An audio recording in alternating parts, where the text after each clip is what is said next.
Hey, everybody. It's Eddie from Tokyo. This is your cryptocurrency update from Japan. And just a couple of hours ago, wow, we heard that PayPal made the announcement that they're going to add crypto payment to its global platform. This is pretty big.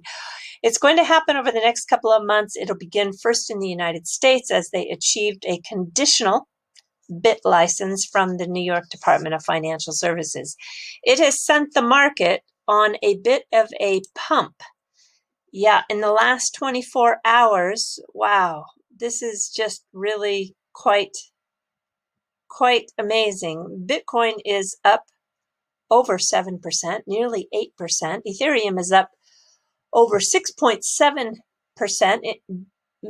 XRP is up over 4%. We've got Litecoin up a strong 11%. Yeah, wow, this is really sending everything in the right direction. Here's the Twitter campaign spot. It's a 34-second spot.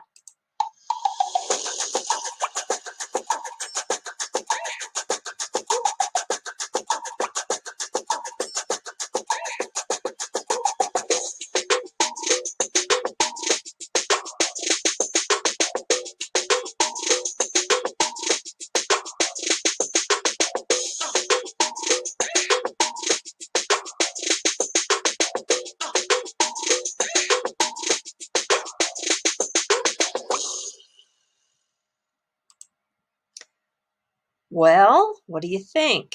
So many tweets. A real storm of tweets today. This is CZ from Binance. He says, hello, 300 million people to crypto. This is about 3 times our current market size, if I have to guess. And the BTC Maxi Jimmy Song, he tweeted that Bitcoin transitions a debt-based economy to a savings-based economy. And then there is Peter Schiff, who is a gold bug. He says, I think fiat may be exit scamming. I liked that one a lot. So I tried to go to the Paxos website because, of course, well, the devil is in the details always. This conditional license means that you have to pair up with another firm that has a full license. And in this case, they did so with Paxos. I couldn't get on the site. I think it's just receiving so much traffic, it probably is down. So the conditional license that they have, it'll last for 2 years, and its renewal or upgrade to a full license status is then examined. And I don't know if we're going to see them expand on these services, but I imagine they will. You can sign up now and get on the wait list. It will give you a message that looks something like this, and then they'll notify you in a couple of weeks. So if you take a look, though, there is a little bit of controversy with this. Can I transfer crypto in and out of PayPal?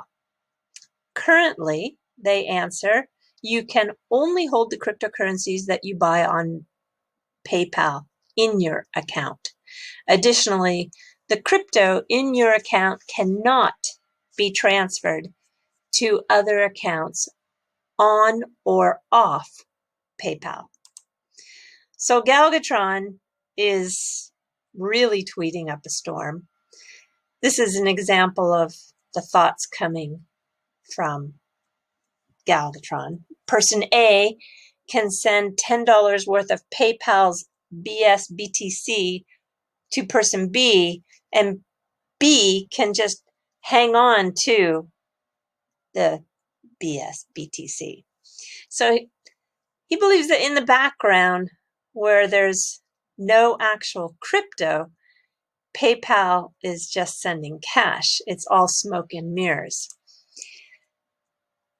PayPal is terrible for crypto adoption because all the money that should be going into crypto is now going into PayPal's pretend crypto.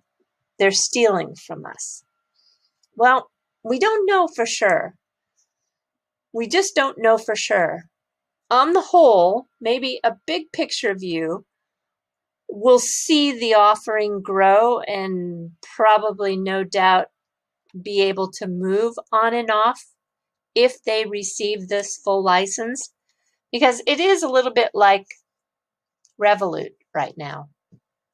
The migration towards digital and adoption of crypto will be enhanced, I do think. And this is the most interesting part of their announcement that I came across.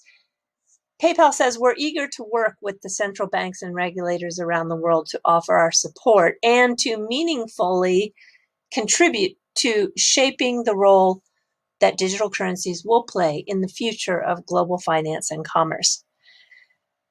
So the migration towards this digital and the adoption of crypto, I do think it will be enhanced, and crypto is becoming very much in a mainstream status with this move. It's I think overall good. However, I really do understand the criticism that will probably follow this as well. All right, everybody, let's go to a little interesting fluff. So I do like to talk about the different unique flavors that are released in Japan, because Japan is just crazy for these unique limited edition, a little out there flavors. This is a new Pepsi that has just been released, and it's a caramel punch Pepsi. I'm not a Pepsi drinker, but I don't know, something about caramel sounds good. And then we have a very interesting story. This is a sake brewer here in Tokyo, and in the spirit of Japan's embracing this sustainability, this is one of the goals that was set by the UN. They have done something very unique. They have created a limited edition gin, and they did so with 80,000 Budweiser beers that couldn't be sold due to the 52% plummet in sales that Anheuser-Busch had because of, well, these are just very strange times. And I guess this beer was going bad. So the company made this new gin called Revive. I like the name too. Revive is one of these craft gins, and it's got a lot of different ingredients to make this complex, bold flavor. It has juniper berries, lemon peel, cinnamon, hops, of course, and beechwood chips. It's a little expensive, but it's something I think I want to try, and I'm not even a gin drinker. Yeah, I'm not a Pepsi drinker or a gin drinker. Give me a martini or champagne. But this bottle will set you back about $52 US. That's pretty expensive, isn't it? Yeah, I think I wouldn't want to mix it with anything. I think this is the kind of gin you want to not ruin with any additional mix, I would guess. All right, everybody. Yes, do take care. Sayonara for now. Bye-bye.